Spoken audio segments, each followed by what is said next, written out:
سبحان اللہ. وہ کہتے ہیں نا کہ ایک عقل مند آدمی تھا، بہت عقل مند. اس کے ایک بیٹے نے علم حاصل کیا، دوسرا دکاندار تھا، تیسرا تاجر تھا، اور چوتھا مزارع تھا، کھیتی باڑی کرتا تھا. اور مولوی صاحب مدرسے سے پڑھ کر دور حدیث دور تفسیر کر کے گھر آ کے بیٹھ گئے. نہ اس کے پاس پیسہ ہے نہ کپڑا ہے. والد صاحب بہت عقل مند ہے. والد تو ہونا چاہیے عقل مند، والد بھی بدھی ہو تو پھر بچے کہاں جائے گا. اس نے محسوس کیا کہ یہ میرا بیٹا جس نے علم حاصل کیا یہ احساسی کمتری میں ہے.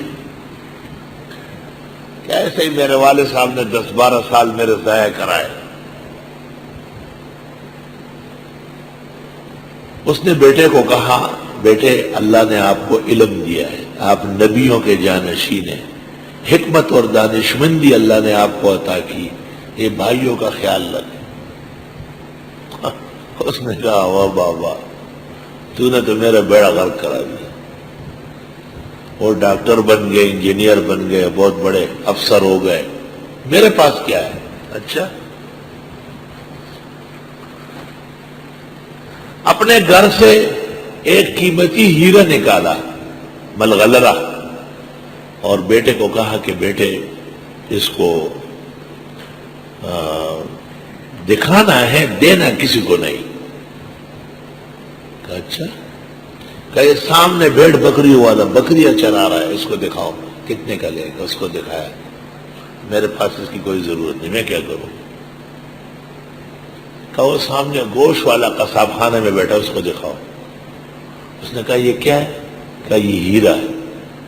کہ میں تو ایک پاؤ گوشت بھی نہیں دوں گا، 2 آنے دے سکتا ہوں، بچے اس کے ساتھ کھیلیں گے، چمکتا ہوا پتھر ہے. پھر ایک کپڑے کی دکان دکھا، وہاں لے چلے جاؤ. اس نے بھی ایسے روح کا جواب دیا. کہا ہو گیا. کہا کہ آپ اسی پتھر کو لے کے صدر میں احسن جیمز کے نام سے منصور بھائی کی دکان ہے، وہ لال و جواہرات میں امریکہ سے PhD کر کے آئے. آپ اس کے پاس جائیں. لیکن دینا نہیں ہے، اس نے بھی صرف دکھانا ہے. ان کو دکھایا، انہوں نے چیک کیا، اور چیک کرنے کے بعد کہا کہ یہ ہماری دکان ہے، ایک دکان وہاں ہے شیرٹن میں، ایک میرے بھائی کا کارخانہ ہے وہاں، یہ 3 تو آج ہی دے دوں گا، اور باقی اتنے سال میں آپ کو اتنے کروڑ اور اتنے ارب اور کرب پورا کر سکتا ہوں. فوراً گھنٹی بجائی اور اپنے خادم کو بلایا، کہا ٹھنڈی لسی لاؤ، آئس کریم لے آؤ، ہمارا خاص مہمان آیا ہے. اور گھر پر فون کیا کہ مرغیاں اور بروسٹ اور بہترین پلاؤ تیار کرو، بہت قیمتی مہمان آیا ہے. اور مولوی صاحب غریب کو جان چھڑانی مشکل ہو گئی. گھر آیا، باغا باغا کا غم ہو گیا، وہ تو سب کچھ دینے کے لیے تیار ہے. باپ نے پوچھا وہی پتھر ہے جو چرواہے کو دکھایا؟ جی وہی ہے. کہ وہی پتھر ہے جو قصاب کو دکھایا؟ کہ وہی ہے.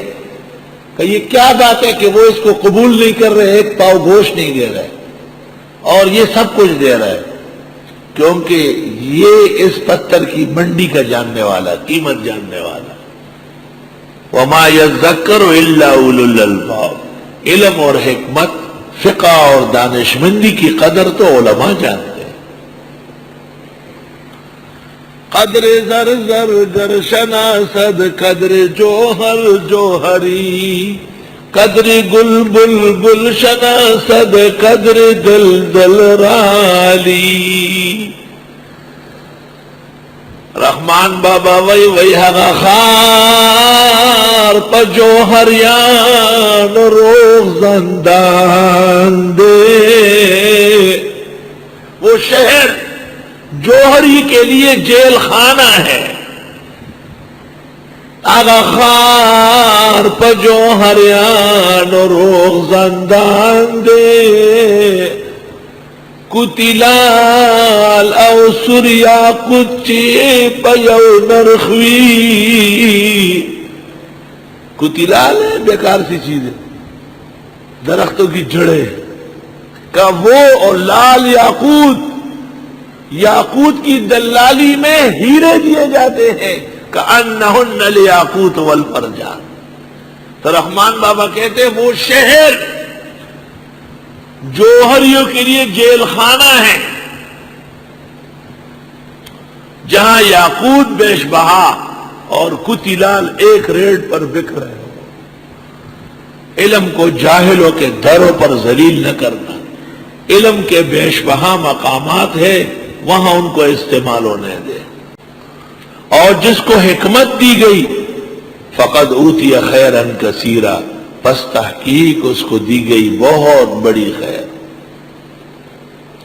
وما یذکر الا اولو الالباب، اور اس کو نہیں سمجھ سکتے ہیں مگر عقل والے۔ عقل والے۔ پنجاب میں ایک دیوانہ تھا، اس کا نام تھا، کیا نام تھا اس کا؟ گل محمد نام تھا۔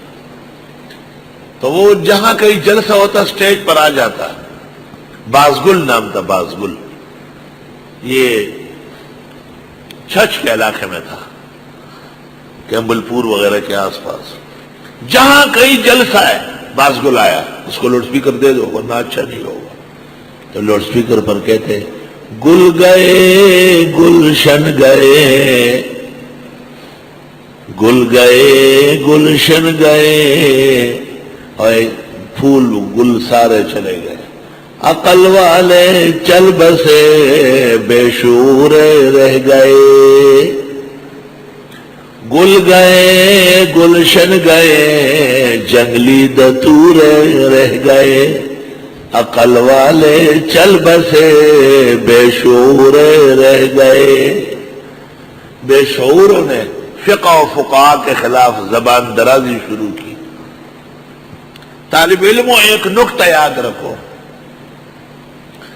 اللہ تعالیٰ قرآن کریم میں جہاں کہیں علم اور علماء کا تذکرہ کرے تو یہ ضرور کہے گا کہ یہ عقل والے سمجھ سکتے۔ سبحان اللہ۔ میں 2 آیتیں 3 پڑھتا ہوں، آگے آل عمران میں آ رہا ہے والراسخون فی العلم یقولون آمنا به کل من عند ربنا وما یذکر الا اولو الالباب۔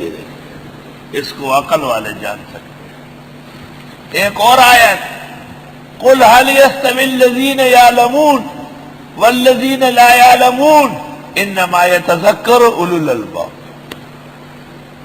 عقل عالم کو بہت ضروری ہے، اور عقل کے میزان میں جب علم آئے گا تو اس کے بہترین نتیجے نکلے۔